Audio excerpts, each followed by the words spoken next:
Rich, welcome to the Mindset Advantage podcast. It's a pleasure to have you on the show today, man.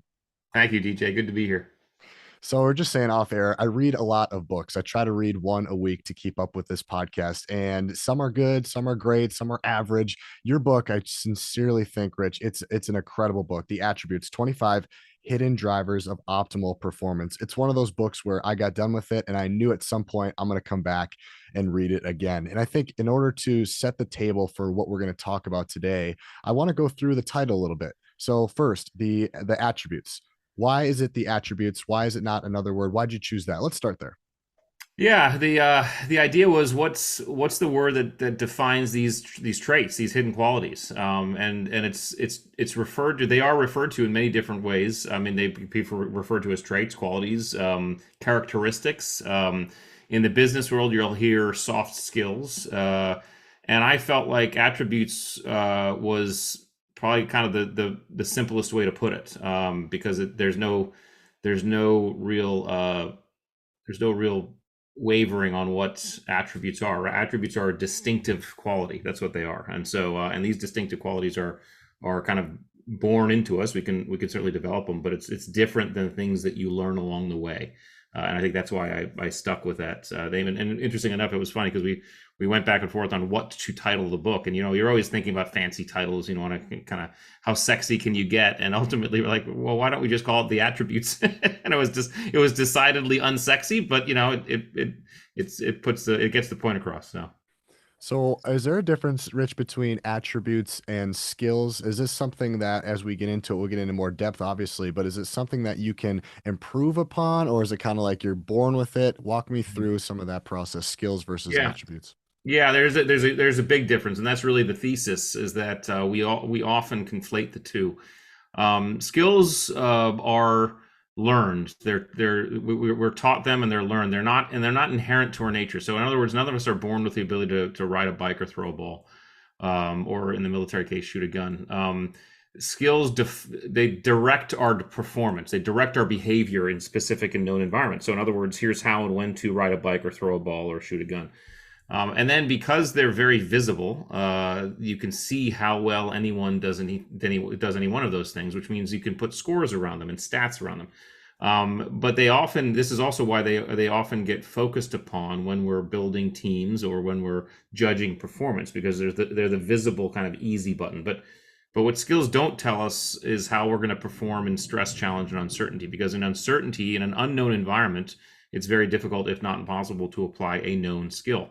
And so this is when we lean on attributes. Attributes, on the other hand, are inherent to our nature. In other words, all of us are born with levels of patience and situational awareness and adaptability and resilience. Now, you can develop these things over time and experience, of course, but you can also see levels of this stuff in very small children. So there's a nature-nurture element to attributes. Attributes don't direct our behavior. Attributes inform our behavior. They tell us how we're going to show up to an environment. So in other words, my son's levels of resilience and perseverance informed the way he showed up and behaved while he was learning the skill of riding a bike and falling off a dozen times doing so, right? And then because they're hidden in the background, they're difficult to see, they're very difficult to measure and assess, right? How do you measure someone's levels of patience or adaptability, right? So, but they are the most visible during times of stress, challenge, and uncertainty. And so this is when we have to start thinking really carefully about how we are judging performance, because if we're building teams or even evaluating our teams, if we are not taking attributes into consideration, we're missing a huge part of the performance picture. And if we build a team based solely on skills, these are dream teams, the best marketing person, the best graphics designer, the best salesperson, right? The best. Then we are going to build a team that does really great when things are going great. But as soon as things go sideways or the plan goes out the window, that team generally turns toxic. And it's because we lean on these attributes during that stress, challenge, and uncertainty. So just that's a long explanation to kind of answer that second part is, can we develop these attributes? Yes, although they're innate, we can develop them, but we can't do it the same way we do a skill. And the way I describe this is, the real quick, easy way to distinguish whether or not you're talking about a skill or an attribute is to ask yourself a real simple question. The simple question is, can I teach it or can it be taught? Right? So in other words, DJ, you could say to me, hey, Rich, I'd like to learn how to shoot a pistol and hit a bullseye, right? And I could take you to the range and teach you how to do that within a couple hours. That is a skill, okay? Or you could say, "Hey, Rich, I want to learn how to be more patient." Okay, I can't teach you how to do that, right? So that's an attribute, which means to develop an attribute takes three distinct things. First, it takes an awareness that you need to develop it. Second, it takes the motivation to want to develop it. And then third, it takes a very deliberate act on the part of the person to step into an environment or environments that test and tease and develop that attribute. So if you want to develop your patience, you have to go find environments that test and tease your patience, and whatever that looks like contextually for you. That could be, I'm going to deliberately drive in traffic. I'm going to stand in the longest line at the grocery store. I always say having kids, that'll develop your patience, but anything, any of those environments contextually, that's what you have to do. So long answer, attributes are different from skills, but you can, and we're born with levels of them, but you certainly can develop them. It just takes, you have to do it yourself. Someone can't do it for you. The subtitle, this was eye-opening for me as well. It says 25 hidden drivers for optimal performance. And as I was either reading this or listening to you elsewhere, you shared the difference between optimal and peak performance. And it was one of those aha moments where I was like, because I'm the one that's using the word peak performance. I think I might use it because it's got some alliteration. It sounds nice, but really that's not really the way to go. And from here on out, I'm using the word optimal. Tell the Yeah. listeners that don't know this, why is it optimal, not peak? Yeah, optimal is just more. Optimal tells more of the. It gives us more of the picture. Peak is fine, except peak. All peak is is an apex, right? And there's only one place you can go from the apex, and that's down. And I used to be told a lot, or it commented to me that, hey, you Navy SEALs, you're the ultimate peak performers, and I would disagree with that statement because I would think about what we do and what we have to do. And I said, no, we're not peak all the time. We can't be. And also, and the other thing about peak has to be prepared for and planned for and scheduled. So the athlete, the pro football player has the ability to take his entire week and plan and schedule and prepare so that he can peak for 3 hours on Sunday. Okay. We don't get to do that. And we don't get to do that as Navy SEALs. We don't get to do that as human beings. And so optimal performance is different. Optimal performance says, I'm going to do the very best I can in the moment, whatever the best looks like in the moment, right? So sometimes the best looks like peak and everything's clicking and everything's flow states and everything's groovy, right? Sometimes our best, however, is I am just head down and I'm just nugging it out. I'm going step by step and it's hard and it's gritty and it's dirty and it sucks, right? And that is still performing optimally. You are still moving. And so optimal performance allows us to kind of see performance as an umbrella underneath which peak can exist, but also gutting it out can exist, but also resting and recovering can exist, right? You can have all those polarities because you have to do what you need to do in the moment. One of the ways I describe this is I kind of bust a Navy SEAL myth that most people see on the TV and movies, and that is they might see on the TV and movies a SEAL platoon getting ready to do a mission, and they all huddle up like an athletic team getting ready to take the field, and they're all hoo-yawing and high-fiving. Well, that never happens ever, right? In fact, most of the time we'd be in our helicopters flying into combat and the guys around me would be sleeping. They'd be taking a nap, right? And the reason is because we don't know what's coming. We don't know how long we're going to be out there. We don't know what's going to be required. So we're not going to waste an ounce of our energy doing things we don't need to do. This is performing optimally. The guys who are napping in the helicopter on their way into combat are performing optimally for the moment. And then when we get out, we change that state, right? So that's really that umbrella. Optimal performance allows us an umbrella underneath all performance levels can live, and allows us to pat ourselves on the back sometimes when we're not at peak at all, and it just sucks. I like what you said earlier about the difference between skills and attributes, and I sometimes I think about like a first date scenario or an interview scenario. You're putting on your best self. They're asking you what are your strengths, and you're really gloating on all the great things in your life. But in reality, when you're picking a mate, a partner, I want to know, how do you react when things don't go well? When the internet doesn't work, what kind of person are you? And I think that's what these attributes, if I'm getting you right here, is that it's about when shit hits the fan, who are you really? And in your line of work, 20 years being a Navy officer and SEAL, you probably got to see a lot of chaos and stress. So talk to me a little about how did you use your time in the Navy to come up with these 25 attributes? And then we'll get into a few of them. Yeah, and I'll do the subtext on that, which we can get into as well, is that that what you just said is what I'm interested in. I'm interested in helping people understand what I call the real us, the elemental us. Okay, who are we at our most raw? Because that's really how we can understand our behavior. And we talk about relationships and marriage. My wife and I have been married for 22 years. right? It's not all fun, unicorns and cocaine, right? It's there's some hard times, right? But we know each other as the real us at our most raw. I was given the opportunity in the SEAL teams for 20 plus years to live in an environment that required us to perform at our most raw, and SEAL training, Buds, is the first place we did that. So that's really what I'm after. That if there's a niche that I'm interested in, it's that, right? And attributes are the first indicators as to how we should. What does our engine look like? What engine are we running with, right? Because, like I usually say, some of us are Jeeps, some of us are Ferraris, right? No judgment there. The Jeep can do things the Ferrari can't do, and the Ferrari can do things the Jeep can't do. But it's good to lift your hood and figure out what engine you're running with, because if you're a Jeep and you're running on a Ferrari track, now you know why there's friction. Okay, same if you're a Ferrari running on a Jeep track. So that's number one. Number two, the reason why I got into it. So when I was in the teams, I was fortunate enough to screen and select and go to one of our very premier specialized SEAL teams. And at this particular SEAL team, they take SEALs from all the other teams, and you have to have stellar reviews, you have to have top performance, you get recommendations, and they come to the command, and we do a 9-month selection process, and only about 50% make it through. So about 50% of these top dudes are not making it through. So I went through that process. I was serving at the command, then I got put in charge of that selection process.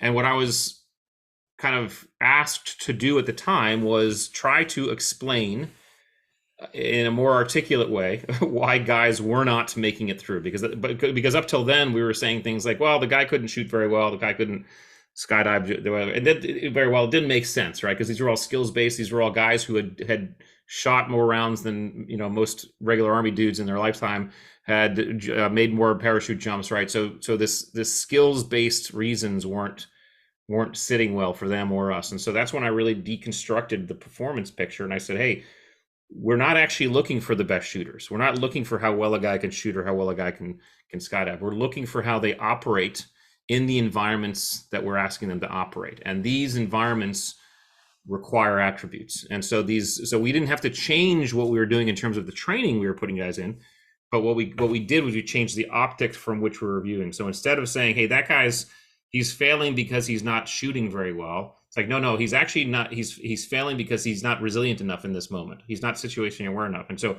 it really became a sense of me helping us understand performance at a different optic and a much deeper level of performance, because that's ultimately when we're talking about in any profession, especially spec ops, where you're talking about building a team that is designed to operate in stress challenges. I mean, that's the whole mission, is to jump into chaos and figure it out. You have to look at these attributes. And it was I thought back on my own Navy SEAL training, all the things they made us do in BUDS, which is basic underwater demolition SEAL training, and in that course, not 6 months long. Again, that one has like an 85-90% attrition rate. They had we spent hundreds of hours running around with big heavy boats on our heads, and hundreds of hours exercising with 300-pound telephone poles. And at the time of me doing this work, I'd already done hundreds of combat missions overseas and thousands of training evolutions, and never on one did I carry a telephone pole, right, or a heavy boat on my head. So what they were doing to us in SEAL training was not training us in the skills to be Navy SEALs. They were actually doing things to us to tease out these qualities. Did we have the qualities it takes to be Navy SEALs? It was an attribute selection course. That's what it was. And so I just brought that thinking to the selection course I was running at the time. And we began to implement this, and it started to really change the way we were looking at performance. And of course, once I retired in 2017 and I started working in the kind of leadership space, talking to businesses and teams, I realized this articulation problem still existed. And so that's why I said, oh, maybe I'll write a book on it. So there we are. Awesome, man. I'm itching. Let's dive in. I think the first one is a great way to start. Beware of the fearless leader.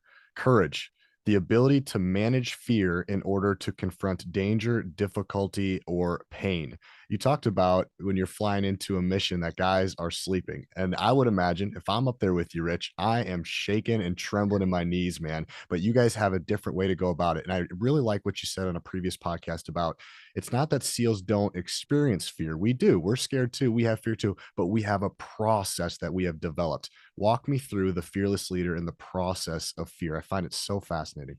Yeah, the process of fear is literally understanding your, whether you consciously understand it or unconsciously understand it, your physiological response to fear. And that a physiological response to fear, your amygdala gets tickled, it senses threat, your autonomic arousal goes up, right? So you start shifting into a sympathetic your parasympathetic system takes over, your autonomic arousal goes up. And what happens there physiologically is you are starting to expend a lot of energy, and your frontal lobe, your conscious mind, your logical brain is starting to move back, it's starting to take a back seat, because as that autonomic arousal goes up, your limbic system starting to come forward, because you're getting to a period of, or a situation, what's known as autonomic overload, or amygdala hijack, where you're acting without thinking. Very advantageous in certain situations, right?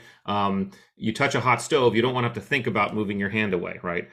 You see a bear, you don't want to have to think about running, right? Depending on the bear, of course, right? But it could be advantageous. In most cases, though, it's less advantageous to have your limbic brain take over. You want to be able to actually engage your logical brain and make decisions in that environment. So the process that we use, and again, this is largely unconscious. I've only begun to deconstruct this neurologically.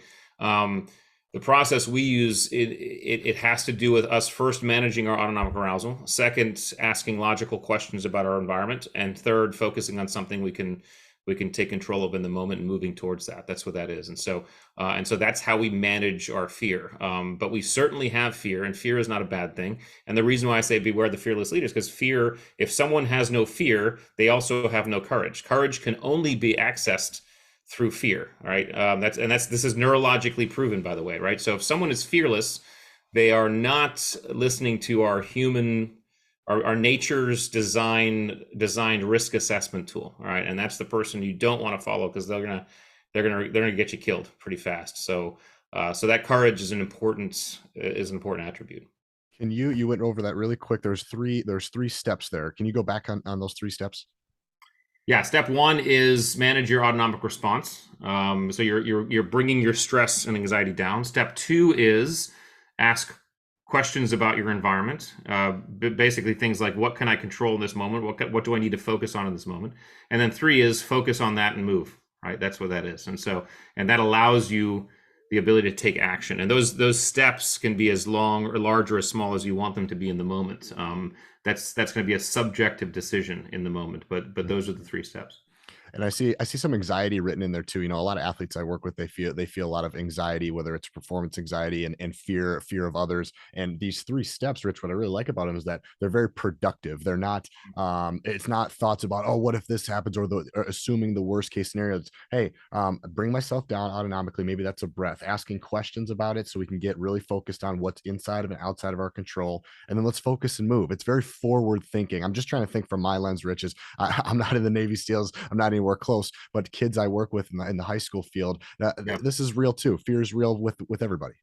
It is, and fear is a response to a full environment, usually an environment of things. Obviously, you could be afraid of a single spider, but it's really more of there's an all-encompassing thing that usually fear is attached to. And so this idea of focusing on something helps bring your view into a myopic kind of tube, so that you can deliberately block out everything else. So I just, in your world, I would think about, because you said you work with athletes, the pitcher who's having trouble, to be able to say, you know what, forget about everything else. I'm just going to focus on this one pitch, right? Nothing else matters in this moment other than this one pitch. And that type of focus, that kind of deliberacy will actually bring down that fear and get that person a little bit more locked in, right? And that's what I'm talking about.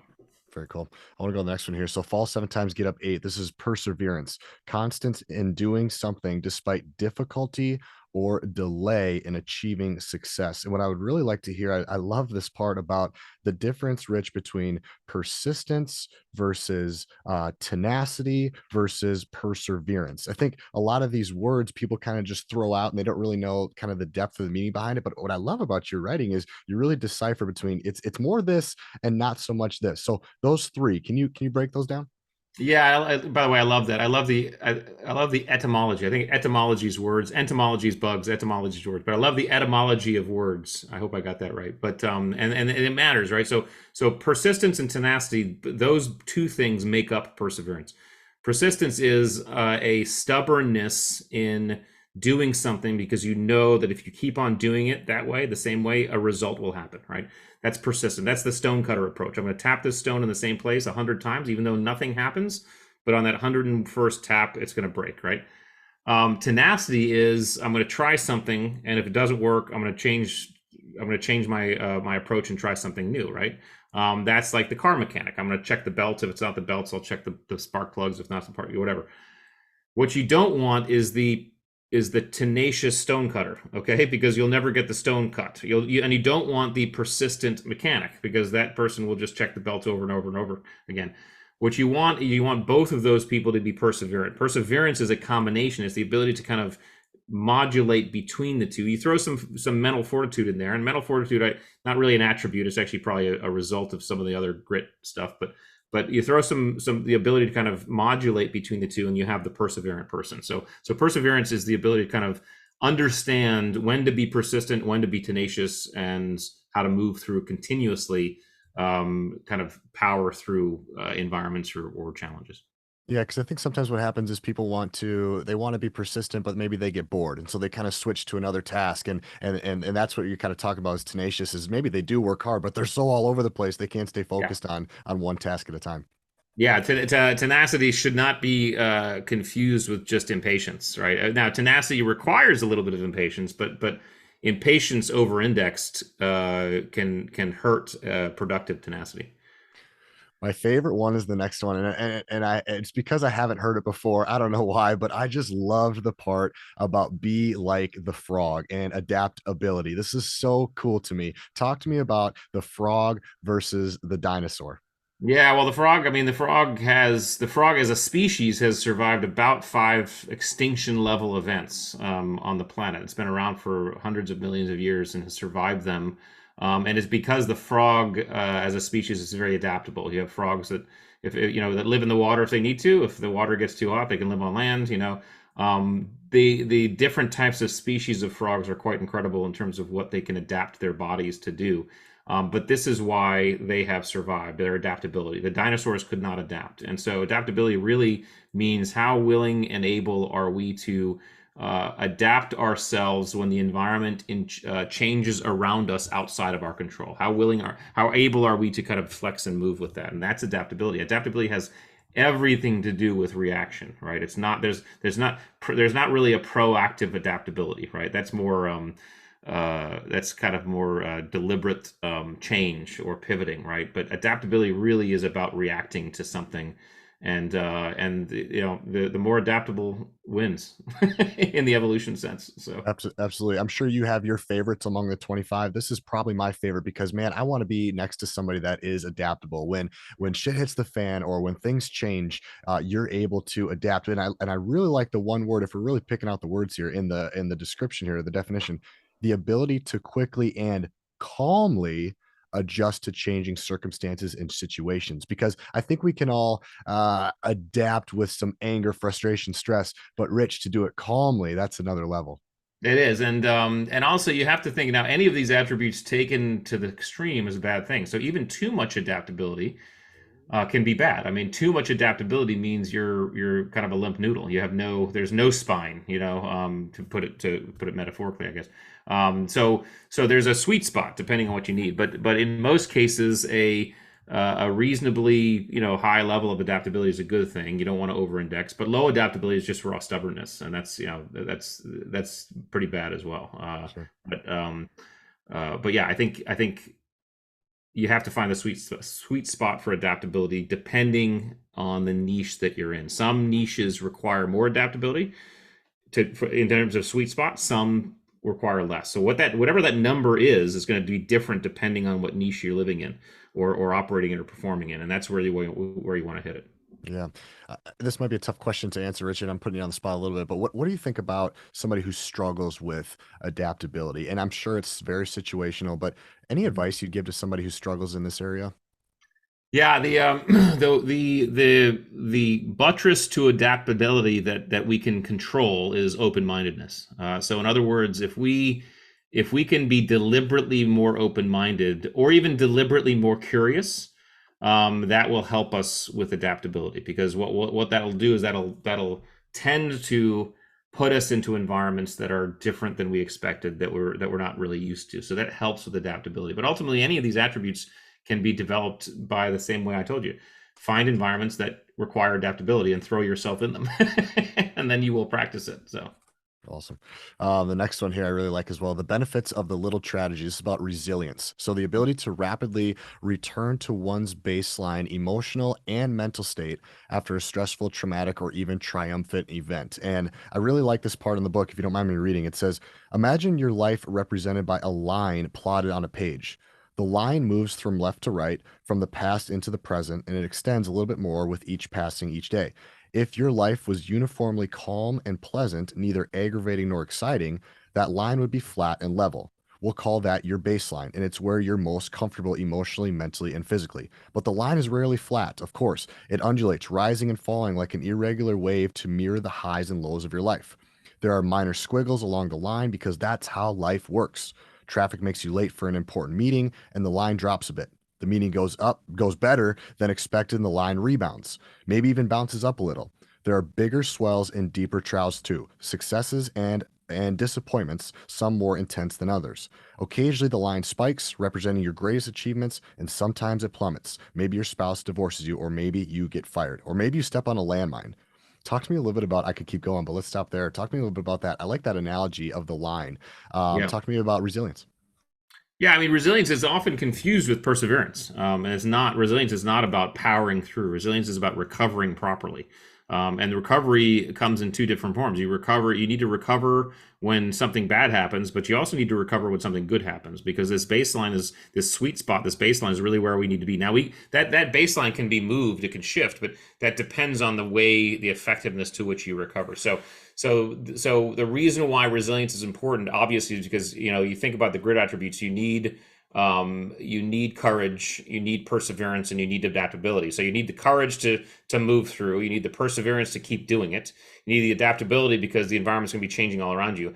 And then, if you want to continue to be a gritty person and not run yourself into the ground, you have to have resilience, right? You have to be able to come back to baseline. So resilience allows us to continually be the gritty person, because if we're low on resilience, we will burn out. So someone can be high on all of the other three and low on resilience. You're going to watch someone slowly burn out, and that's why it's so important. Interesting. As we wrap up grit here, I would love to hear, Rich, do you have a story? We like hearing stories. Do you have a story about, and there's a ton in the book. By the way, you guys read this book. It's phenomenal. Is there a story about one of these four that you'd like to share? Maybe it's all four, one of the four that the listeners could enjoy it with the grit attributes. Well, again, there are some great stories in the book, so I won't spoil those. I mean, I think courage is always the most fun because courage is really about stepping into the fear. And people have asked me, well, how can I? I mean, you're a Navy SEAL, you were a Navy SEAL. How can I even compare to that level of courage? And what people have to understand about courage is that fear shows up physiologically in human beings the exact same way. Context might be different, yes, but it's the exact same way. And as such, depending on how you absorb that fear, also is contextual. So that what that tells us is that a group of me and my buddies in the middle of Afghanistan in a gunfight with Al Qaeda could in fact be feeling the same or even less fear physiologically than the kid that you just asked to stand up in front of the class and give a presentation, right? That kid actually could be feeling more physiological fear than the SEALs in a gunfight, right? So it's a very interesting. First of all, it's an interesting aspect because it allows us to understand and have empathy for others. But the cool thing is it also allows us to understand that you can deal with fear the same way as human beings, right? Whether you're in a gunfight in Afghanistan or giving a presentation in the sixth grade, you can deal with fear physiologically the same way. So I think that's if there's any story, I want to just make sure people add their own stories into these things because all this stuff is very contextual and it takes some real introspection. Cool. As a mental performance coach, I was really hooked in on the mental acuity attributes. And you said that the most underrated one is it's a hard one, compartmentalization. and Yeah. it's the ability to effectively chunk an environment or situation into meaningful pieces, then focus on that which needs immediate attention. One, why is it the most underrated? And two, can we just break it down a little bit? Yeah, it's most underrated because it's exactly what I just told you in terms of how to deal with fear. That's what it is. Basically, the process I just laid out for you is compartmentalization in a nutshell. It's the ability to understand, look at an environment, ask questions about, hey, what do I understand? What do I need to prioritize? And then focus on something to prioritize and drop out everything else. That's compartmentalization.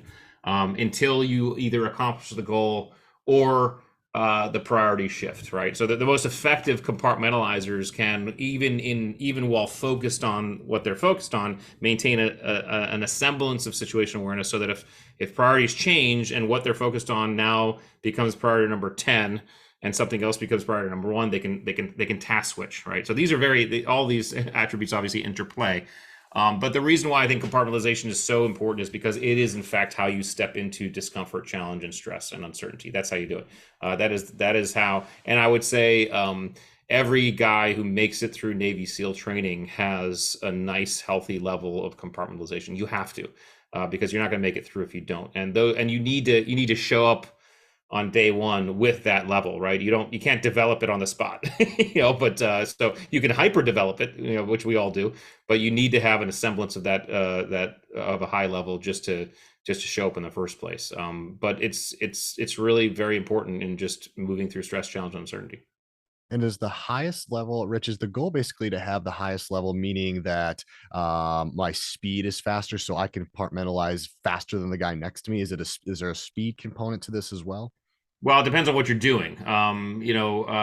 Some environments require speed in the process. I would say, at least there's certainly some of the levels of SEAL operations that I was doing. When you're doing hostage rescue type stuff, you have to be able to compartmentalize very rapidly. But that doesn't that's very contextual. So I think it's really more about understanding the process and being able to apply the process to whatever environment that you need to. Because heck, I mean, some people might be in environments like, hey, listen, I just need to focus on what I need to do this week, right? That's the horizon they're picking. It's a week long or a month long, right? A lot slower of a time chunk. Whereas, you get into environments, say hostage rescue, you're talking about chunks that are milliseconds long. But that's the idea. It's all the same process. Speed is it depends on the context. Sure. The other one is forged in plastic. So your learnability, the ability to absorb, process, and apply new information to a current or future context. Yeah, and learnability again. This is really how quickly do you metabolize that stuff. If you're those who are high on learnability are those who typically pick stuff up pretty quickly, right? You tell them show them how to do something once, they got it, right? Lower on learnability, I'm one of these people. It just takes me a little bit longer. I make the same mistakes a couple times. I have to repeat it in my head. I have to repeat it in action. That's just who I am. I'm just lower on learnability. So your levels of learnability don't necessarily affect your performance as much, as long as you understand your levels, right? So in other words, the example is me. I mean, I made it to some of the highest levels of Navy SEAL operations, and I'm a little bit lower on learnability. I'm not super low, but I'm a little bit lower. But I just knew that I had to just work a little harder to metabolize and memorize that stuff. So you just have to, that learnability is one of that understanding your own levels is really the key superpower there. Yeah, I like the part where it says the number on your deli ticket can be forgotten as soon as your sandwich is ready because you literally never needed that particular number in that context again. Learnability is about sorting and processing useful information, not stockpiling useless data. Right, right. Yeah, that's exactly what it is. Because we're bombarded with, I think, 11 million bits of information every second through all five of our senses, and our conscious mind can literally, our frontal lobe can literally focus, I think, on 40 or 50. So we're doing a massive amount of deselection unconsciously, and we want to aid in that process, right? So we don't Yeah. want to focus on things we don't need to focus on. Yeah, I think that brings us to another good point of this task switching. And I've had some people on it here to talk about that. That is a myth. And you're just saying, go ahead. I think you're just about to dovetail right into that. Yeah, I mean, task switching is a myth. I mean, we can't focus on more than one thing at a time, deliberate focus. Now, again, neuroscientists will tell you And like my buddy Huberman will say that, you can actually maintain a little bit of an awareness on a second thing, but that's what I'm talking about. So even if you're compartmentalized appropriately, you can maintain a slight awareness of something else, but ultimately we can only focus on one thing at a time, and that's the task switching. How effectively are we switching between context and categories? The email to the phone call to the conversation to the lunch, whatever that is, that's all switching going on. It's enormously energy expensive in terms of our neurology, right? So the more we're task switching in our brains every day, the more exhausted we'll feel. Which is why, if we're on our phones too much, or we're focused on our phones, or we let our phones take us, like switch us inadvertently, we're going to feel more tired at the end of the day, because our phones are dictating our focus points, right? But again, your levels of the ability to task switch effectively are, again, contextual. Some people have to be able to do it. Party planners have to kind of be able to switch between things pretty rapidly. A scientist doesn't. A scientist can actually get away with, and I know many of my scientist friends are like this. Once they focus in on something, it's very hard for them to pull out and focus on something else. They just get locked in, right? They're not good task switchers. But you shouldn't be a good task switcher if you're focused on a research project that you have to, kind of go into for 8 hours, right? So it really is very contextual, and there's no judgment in any of this. Right. I want to take a pause from going through some of these because, Rich, as we're talking, I can't help but think about the person that is interviewing somebody for their job, or they're trying to, maybe it's a high school coach picking their kids for a team. I mean, they're in this process of gathering another employee or a team member.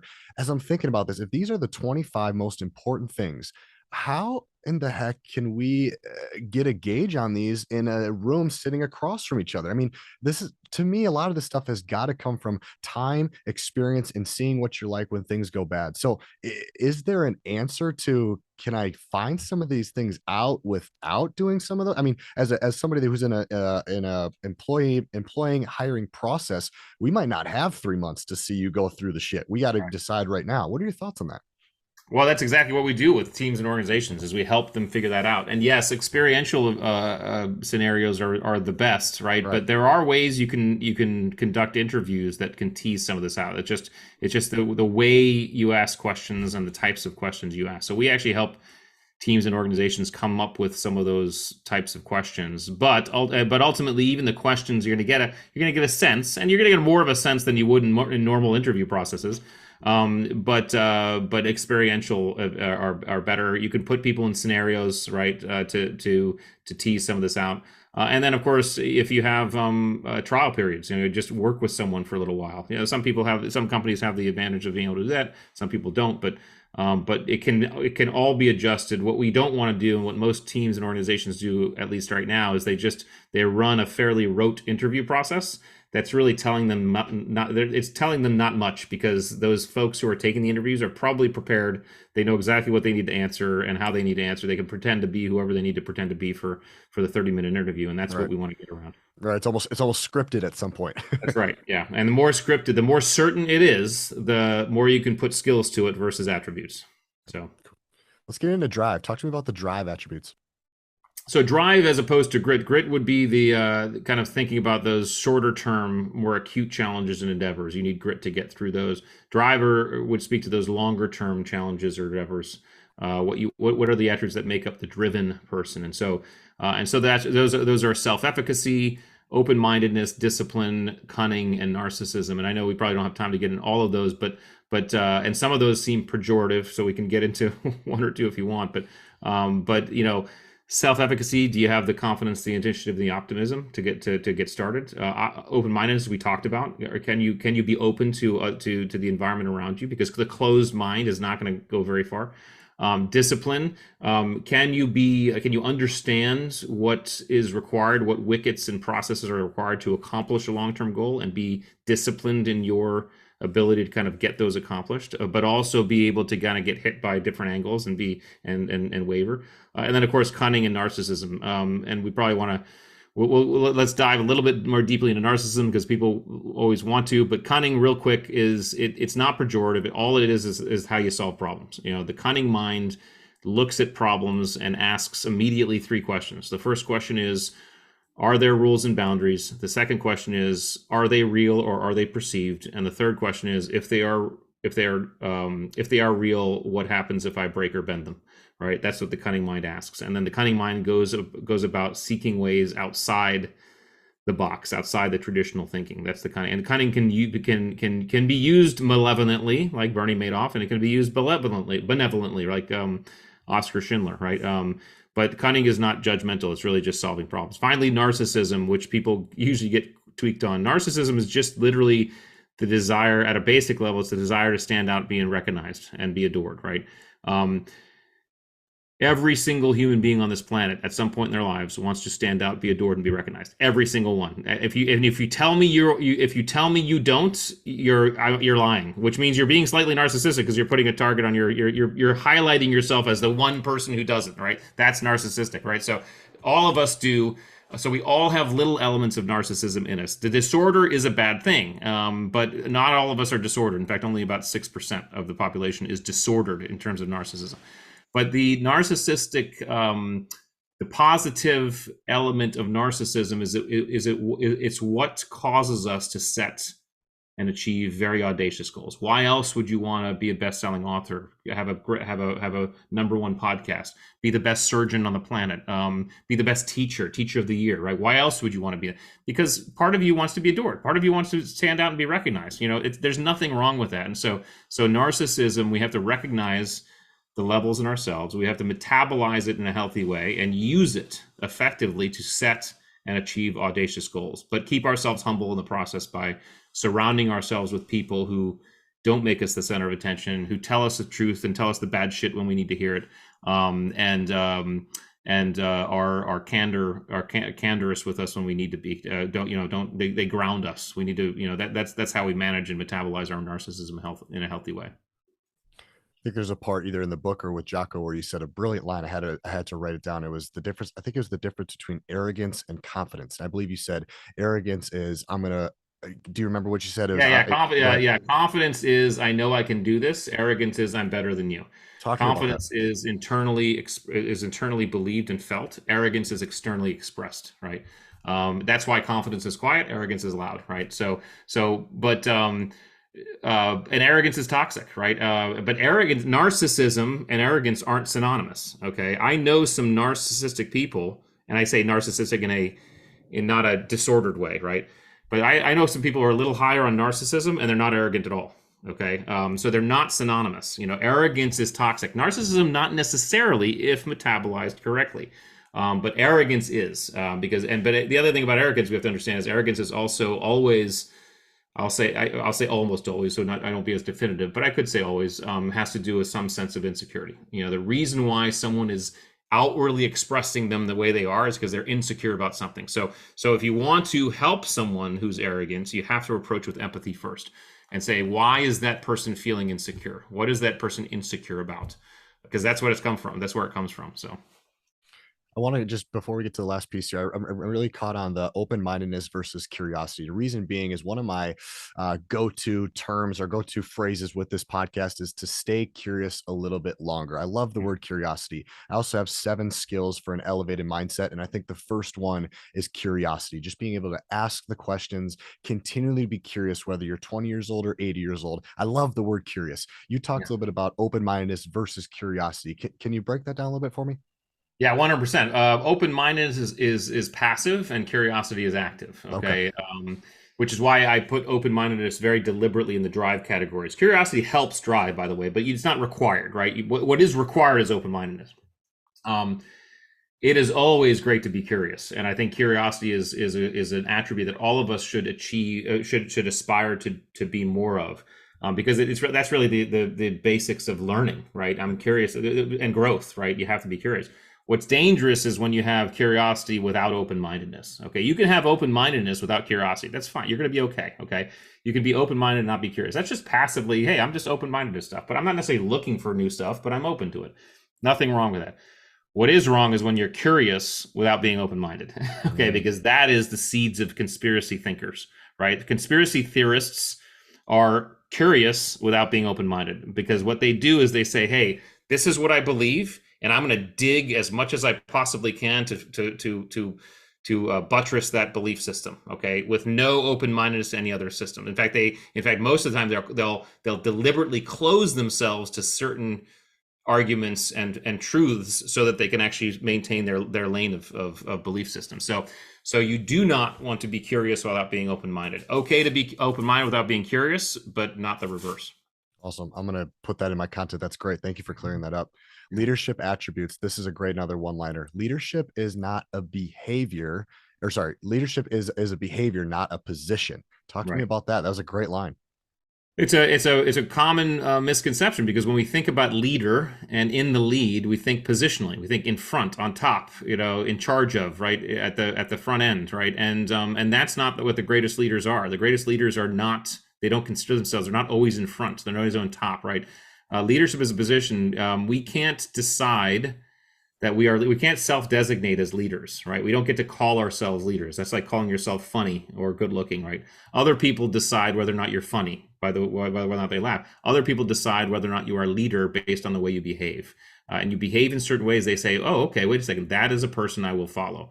But if you call yourself a leader and you look back and there's no one following you, I got bad news for you. You're not a leader, right?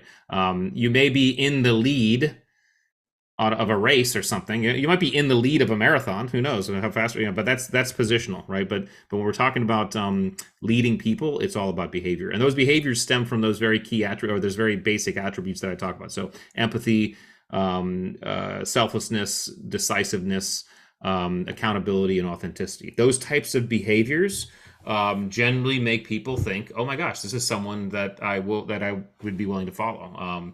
That's how it's designed. Tell me about one of the best leaders you've ever been around. Oh, well, I had a couple in the teams, and surprisingly, people think the military is this bastion for awesome leadership. It's not. In fact, the military, unfortunately, the great leaders in the military are more are not necessarily the norm. All of us are okay, but the great ones they're not the norm. But one of the guys who I really think of is a guy I mentioned in the resilience chapter. I talk about him, and he's the guy who gave us the 2-minute rule. And this is a guy who he was always open-minded. He was always humble, but yet he was decisive, right? He knew exactly what had to happen, but he never he encompassed the whole team. And this is a guy who was the commander. He was like the top dog at our command, and he'd spend 30 minutes a day down in the memorial area picking up trash, because he knew that was his position, that was his gift. He wanted to make sure he did that. He stayed humble constantly, and so he's always been in my mind one of the best leaders I've ever had, because he just understood leadership. He understood that everybody has a part, and he made people feel cared about. He made people feel like they mattered. Yet he was a guy, if you needed decisions, you'd go and get a decision. I mean, he'd make decisions. He'd make calls, right? Just a phenomenal human being. Still is. You mentioned the 2-minute rule. What's that?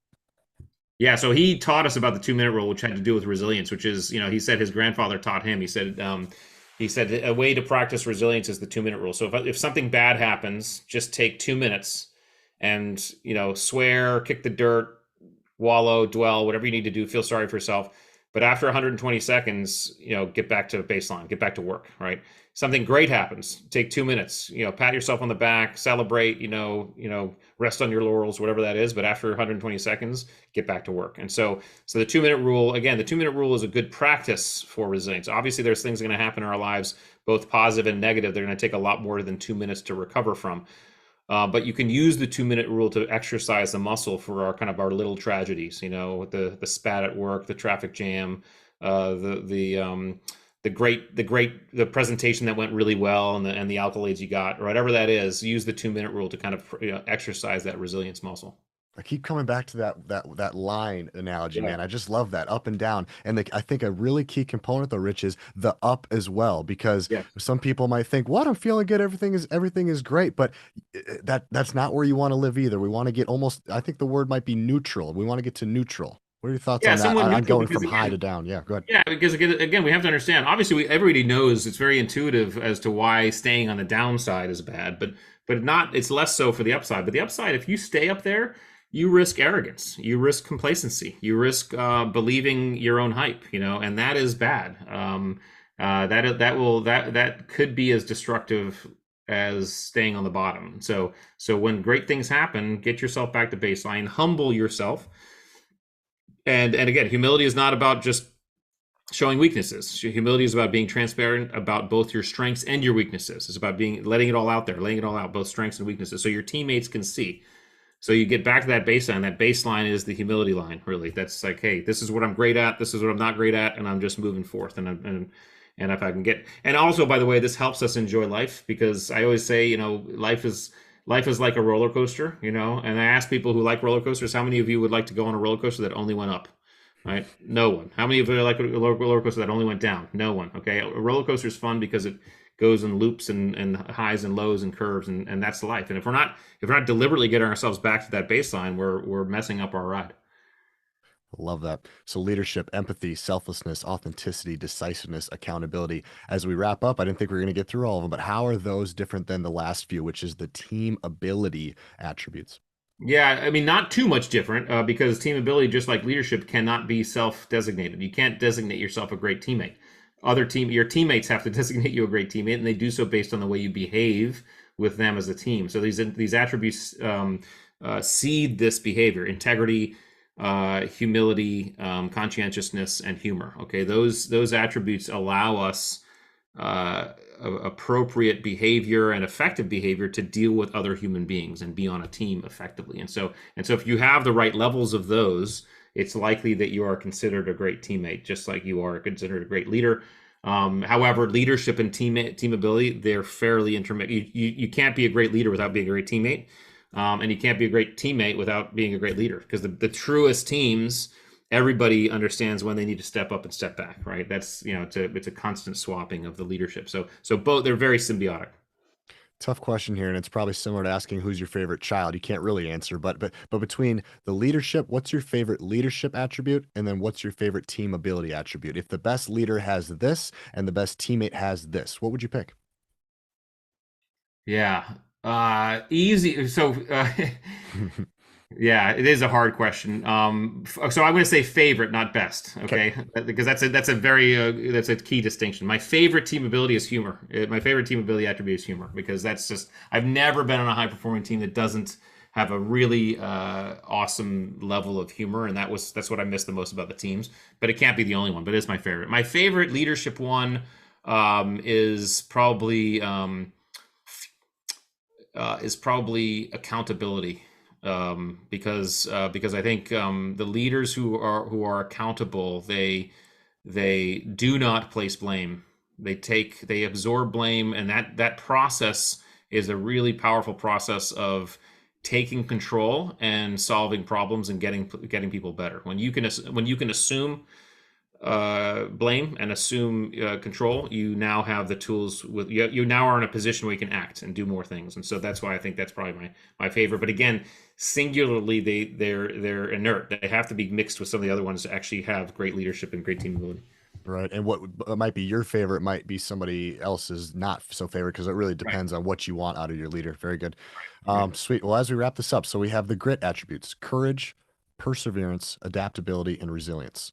The mental acuity attributes, attributes, sorry, situational awareness, compartmentalization, task switching, learnability. The drive is self-efficacy, discipline, open-mindedness, cunning, narcissism. Leadership is empathy, selflessness, authenticity, decisiveness, accountability. And then team ability is integrity, conscientiousness, humility, and humor. As we Yep. close down here, I think I heard you say somewhere that somebody that we can do some testing on this. I like leaving with some action items. What Yeah. can my listeners do? And me included, man. I want to know where do I sit on some of this stuff? What can they go do right now? Well, you definitely go to the website, theattributes.com. You can check out the book, but we also have some free assessment tools right now on there for the grit attributes, the drive attributes, and the mental acuity attributes. So you can take that assessment. You can see where you land on some of this stuff. We're just releasing a leadership and team ability. That's a 360, or you need raters for that. So that's going to be presented here soon. But yeah, go check it out. Check out the book. Check out the assessment tools and see where you start falling on this stuff. Use it as a guide and start asking yourself some questions about your performance. What a great idea about the 360. Because I'm just thinking you could fill all this out and give yourself 10 out of 10 Oh on yeah, all yeah. this stuff, right? But really, I need to hear from somebody else. How persevering do you think I am? Well, and we didn't. We're not. So just to be clear, we're not doing 360 for the grit, mental acuity, and drive because it is Okay. difficult. Like I can't. I Yeah. wouldn't honestly, or I think be genuinely be able to tell you how courageous you are. I mean, I can't see that inside. I can see you do things, but I don't know how fear response is. So those are definitely self-assessed. But the leadership and ability, man, you can't judge how humble you are. You can't judge how selfless. That's all about how other people perceive you. So it has to be a 360. Awesome. Rich, this was fun. So the attributes, 25 hidden drivers of optimal performance. Where can they get the book and where should they go to learn more about you? Yeah, well, definitely theattributes.com is a one-stop shop. So theattributes.com, you can get the book there. It'll direct you to Amazon or anything if you need to. And you can look at some blogs, some podcasts. You can take the assessments. We have some. You can work with us if you are a company or business. You want to do attributes work. You can fill out a form and work with us as well. So theattributes.com is kind of the one-stop shop. And also my social media tags are there too. So Instagram, LinkedIn, and Facebook and Twitter are all there as well. Sweet. Rich, this was a blast. Thank you. Thank you, DJ. Pleasure to be here.